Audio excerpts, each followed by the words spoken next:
Hello class, आज हम discuss करने वाले हैं अपनी केमिस्ट्री के चैप्टर 1 की सेकेंड रिएक्शन जिसका नाम है डीकम्पोजिशन रिएक्शन। यहाँ पर सीरीज चल रही है अपनी केमिकल रिएक्शंस की। अगर जिसने अभी तक ज्वाइन नहीं किया फटाफट ज्वाइन कर लीजिए। देखिए समझते हैं डेफिनेशन आखिर डीकम्पोजिशन रिएक्शन की क्या होती है। जब भी कोई आपका सिंगल रिएक्टेंट होता है और वो ट्रांसफॉर्म हो जाता है या फिर ब्रेक डाउन हो जाता है दो या दो से ज़्यादा प्रोडक्ट में, तो उसे हम बोलते हैं डीकम्पोजिशन रिएक्शन। बहुत ही सिंपल समझिए कि आपके पास कोई सब्सटेंस है और आपने उसको गर्म करके तोड़ दिया या हीट देकर तोड़ दिया या सनलाइट से तोड़ दिया या फिर बिजली की वजह से तोड़ दिया यानी करंट की वजह से।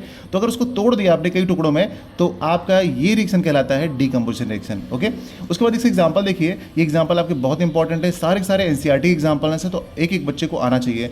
देखिए पहला जो एग्जांपल है वो है डीकम्पोजिशन ऑफ वाटर। वाटर का कैसे होता है डीकम्पोजिशन? जब हम वाटर को इलेक्ट्रोलिसिस करते हैं यानी कि करंट की वजह से इसको ब्रेक डाउन करते हैं तो यहाँ पर ये हाइड्रोजन और ऑक्सीजन में ब्रेकआउट हो जाता है। ठीक है।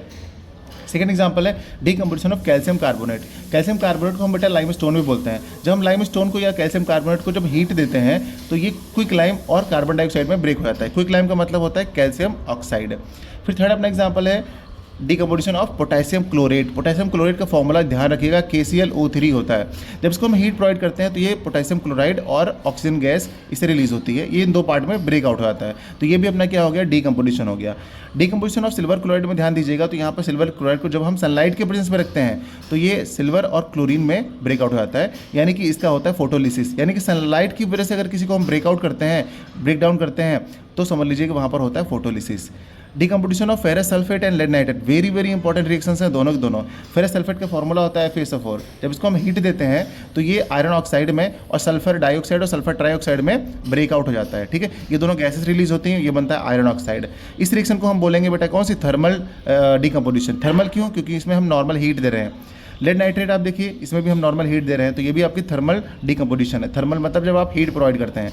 यहाँ पर लेड नाइट्रेट का फॉर्मूला होता है PbNO3 होल ट्वाइस। जब इसको हीट देते हो तो ये लेड ऑक्साइड में और नाइट्रोजन डाइऑक्साइड में और ऑक्सीजन में ब्रेकआउट हो जाता है। तो यहाँ पर देखिए जो सबसे ज़्यादा इंपॉर्टेंट है वो है नाइट्रोजन डाइऑक्साइड गैस। उसका कलर कैसा होता है? ब्राउन कलर के फ्यूम्स निकलते हैं यहाँ पे, यानी ब्राउन कलर का धुआं निकलता है। ये आप ध्यान रखिएगा, एग्जाम में बहुत बार पूछा गया है। फिर मैं आपको बताता हूँ डीकम्पोजिशन बेटा 3 टाइप का होता है। यहाँ पे 3 टाइप का मतलब है कि अगर आप उसको हीट प्रोवाइड करते हैं तो उस डीकम्पोजिशन को हम बोलते हैं थर्मल डीकम्पोजिशन। अगर उसमें आप करंट प्रोवाइड करते हैं तो उसको बोलते हैं हम इलेक्ट्रोलिसिस। अगर वहाँ पर ब्रेकडाउन होता है सनलाइट की वजह से उसको बोलते हैं फोटोलिसिस। यहाँ पर तीनों के एग्जाम्पल दिए हुए हैं। उम्मीद करते हैं आपको सब कुछ समझ में आ गया होगा। समझ में आ गया हो तो फटाफट ज्वाइन कर लीजिए। हर एक केमिकल रिएक्शन को मैं बहुत आसानी से कराने वाला हूँ और ये चैप्टर आपका बेस्ट चैप्टर होने वाला है, इसलिए फटाफट ज्वाइन कर लीजिए। मिलते हैं अगली क्लास में नई रिएक्शन के साथ। बाय बाय बच्चों।